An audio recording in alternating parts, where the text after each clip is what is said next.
Hello, Graphite Knights, and in this video we're going to be talking about how you can make your scenes come at the viewer so that they're feeling the emotions you want to convey and so that their eyes are going to the things you want them to see. To start, I want to own that I'm going to be using a unique perspective here, and this is part of my tool to make these scenes come at the viewer. You don't have to do this for every scene. You can have different kinds of perspective. This is a 5-point perspective, but it's going to look goofy.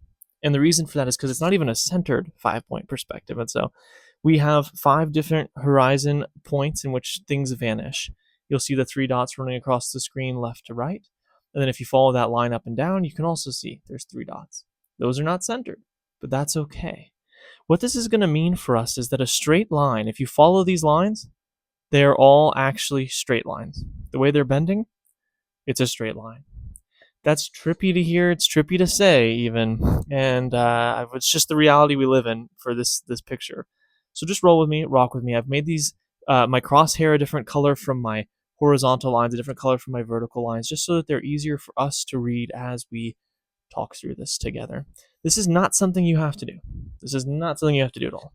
You can make your stuff come at people using first perspective or second or third or in different cases, maybe even no perspective. There's just differences in how you would do those things, and that's okay. We're going to try and hit these things. The reason I'm using this perspective is because what it will do is it'll enable things below the horizon line to have a view as if I'm looking down at them, and then the things above the horizon line will have a view as if I'm looking up at them. And so we're gonna start with eggs. Those are our simplest shape inside this picture, and so that'll be kind of our warm up, a chance to get our hand flowing, and a chance to get our brain thinking about these things more critically. But what this is going to allow me to do is kind of push and pull on all of my shapes, so that I can have them rolling into things, and I want them to roll into things because I want us to ultimately, as we follow a shape, I don't want you to be able to look at a shape and not be led somewhere helpful in the picture, right?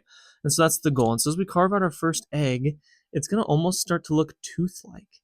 And that's a good thing because it bends. It should look a little like, I'm saying like predator teeth-wise, not a bunny rabbit tooth, but like a lion or your house cat. More of that shape. Now I know that's jelly bean behavior right there. But hear me out. I'm trying to balance the need for this to look like an egg and the need for it to bend.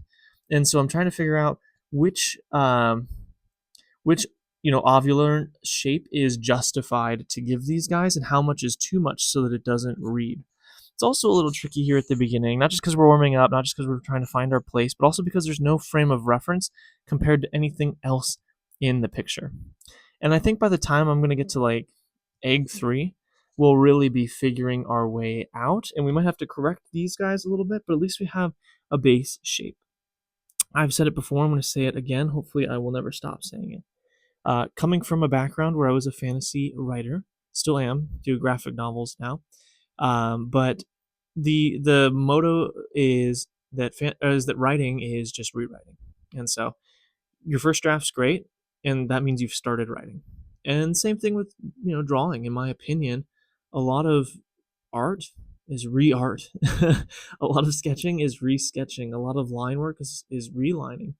And you'll see that, right? People say draw gently. That's one of the best tips you can give any artist, not just new artists, but any artist. Draw gently, and yes, you might need to rewrite less or redraw less, depending on where you're at and how familiar you are with the thing. But if it takes you 20 times, that's fine. That's fine. Sometimes it takes me 20 times, and there's always going to be someone who can do something quicker. Art is not just about speed. Art is about the process. Art is about finding your style in the middle of it, and that means being willing to play with your objects. Okay, we've got, let's see, 1, 2, 3, 4, 5, 6, 7, 8, 9 eggs. That seems like enough eggs for this picture. The blue egg that's floating in the sky is not a part of this. I was just giving myself a frame of reference that's not bent, and so I just kind of sketched out a thumbnail of an egg for myself. We are going to start, giving them more of that bend. The top of an egg is typically the thinnest point, and since it's bending like that, it's getting even a little goofier. We also have to remember there's that perspective change. You see that pink line running left to right? If you look at those right eggs, some of them, on like the bottom half, we're looking down on them. And then on the top half, they're actually above our eyes, and so we're looking up at them a little bit, which is a funny thing for such a small item. Now these are big eggs, right? These are in my story. They're ski rop eggs, which if you don't know what a ski rop is, that's totally okay. I made it up. Ski rop is a man bat type creature, and so they're huge and they're kind of scary. They don't really have lips or eyelids, and they like to hunt and kill, and it's a whole time. Anyways, we have them. Great. They're all kind of curving and pointing us up towards something, but not just something far away, something towards the center, right? Like you can see these leading lines. They're following those leading lines, and that's great because we're going to put our Graphknight, our hero of the story, up in those leading lines so that our eyes are kind of encouraged to go and see what he is about. We will purposefully, he's going to be holding a sword above his head as he jumps down because that is the weapon of choice that he has on hand. And so we are going to have that sword turn sideways and kind of break these lines up so that they don't go forever, but they kind of stop with him. He's jumping off an eagle. We'll probably put the eagle in the background. There is something behind him to look at if you want to. But really, like what we want to try and do is concentrate the focus on our guy. And so, okay, he's above this line. That's great. That means we're looking up at him too. But you see these lines go further and further back. And so it's almost like he's laying in bed by the time he gets to the top. At the bottom of the line, just above the horizon line, we're pretty much just looking up at him. But if you get to the top of that horizon line, it's almost like he's laid sideways. And so our character is going to have a significant bend to him. I think when we get to the end of this photo, it won't be weird. Right now, it's weird and strippy. But really, what we're going to be doing is making style happen. We're going to be showing a true lunge from this character to get from the eagle to the ground to create a sense of suspense. If that line that we have, that black line, you see that where it says straight line, I made that note that this is a straight line still, even though it bends. If that is where the ground ends and he's leaping, that's our perspective, the way we've pushed him back shows that he could fall off this thing. In fact, it almost looks like, the farther you follow his head back, you're like, whoa, he's really far away, actually, from the ground. Is he going to make it? And so, yeah, it creates a sense of suspense. It kind of pushes him. If we imagine just for a minute, okay, imagine that the ground was truly a straight line, that the eggs didn't bend, and that our character was just falling down off of an eagle onto the ground. So it's just a straight drop, and that's the perspective we get. Imagine it's very flat. Is the scene coming at the viewer? Do you feel like it's coming at you? In this picture, do you feel a little bit more as if like you're in a video game, in that sense of like, I'm actually playing a part in this. I'm here. I'm sitting in the scene watching this happen. He's getting bigger because he's coming at me. And so we have that really fun opportunity with how we use perspective, with how we twist our characters, with how we use our leading lines to make our scenes come at our viewer in a way that they otherwise wouldn't. And so that's really sweet and fun. And I would encourage you, it again doesn't have to be 5-point. We'll use first, second, third, all of the above, to get what we want out of the scene, just for the occasion. I've seen some really fun. I remember when I did a while ago that was 2-point, and 2-point creates corners and things. And so you could take two corridors, one on start ending at one vanishing point, one ending at the other, and connect them in the center of your scene, and everything's leading to that corner. And you've got a guy. I believe in my story, I had a guy sneaking out of the right side. He was going towards the left, and on the left side there was a patrolling like Draugr, an undead guy. And so like all of the lines kind of pushed us towards that corner, and you realize, oh, these guys are going to meet up here in a second. It's not going to be a good time for somebody, maybe for both of them. Read on to see. And so it's a fun way to get things to kind of have a sense of life that they otherwise would not have. You can see I used his sword. I turned it sideways here. And aside from the hazards of jumping with scissors in your hand, what this is doing for us is once these lines disappear, right? So the overgrid that I have for us for our visual reference, for our conversation, once those lines disappear, the lines are going to pretty much stop at his sword. His sword is kind of pointing us right, and so we want to be aware of that, right? Like if we follow the eggs to the guy and then we follow where the guy pushes us, the sword will push us right. We have in the cavern that he's jumping through, okay, a source of light in which, in the story, the moon is shining through this cavern. I'm going to take that source of light. I'm going to bend it on the outer side of this so that it kind of pours back down to the eggs. And what it will do is kind of create a loop for us so that if we visit this page long enough, well, all right, so we look at our eggs, cool. We move on, we see our night, cool. Where do we go from there? Well, that arc should hopefully lead us back down to our eggs. And so we've created a loop in which the focus for each viewer at some point, maybe they start with the light, right? And the Graphknight is actually the last thing they get to, but it should push us to the Graphknight. He should be something that we remember from the scene and feel in this scene. We can talk about lighting too as a good opportunity to make your scenes come out your viewer, draw their eyes to things. There's the vignette, right, where you kind of blur around, and we'll do a little bit of that for this one. I don't always do that. I think it's kind of I think it can lose its effect quickly and stop looking, stop having impact and more having like a distraction effect. It's almost like if you have it for every panel, it can create this feeling for the viewer that they're more blacking out than they are focusing. And so, we want to be sensitive to that. Okay, base colors. You need your base colors. If you don't have base colors, you should get some base colors. Base colors can be any color you want them to be. And that's a beautiful thing. For me, I'm aware that my black sketching marks make colors look darker, especially depending on how tight my lines are. So, like, especially if you think by his rib cage, the gray there is going to look a little bit darker than it will on his belly or on just like the wider parts of him. And so I'm not afraid to give my guys color.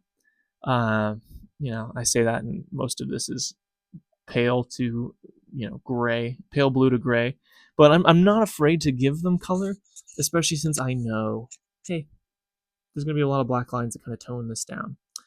If you want to be sensitive to the realism in your drawings and you don't want to leave your lines, then I would just advise you to be a little more careful than that with your colors. And not to say that this isn't careful, but this is intentional for what it is. It's intentional in its style. If you're going to have a different style, then just play it up. Speak the way you want to speak. Be aware that like really vibrant colors tend to look more cartoony. They're less found in like the natural world. And unless you're looking at flowers, right?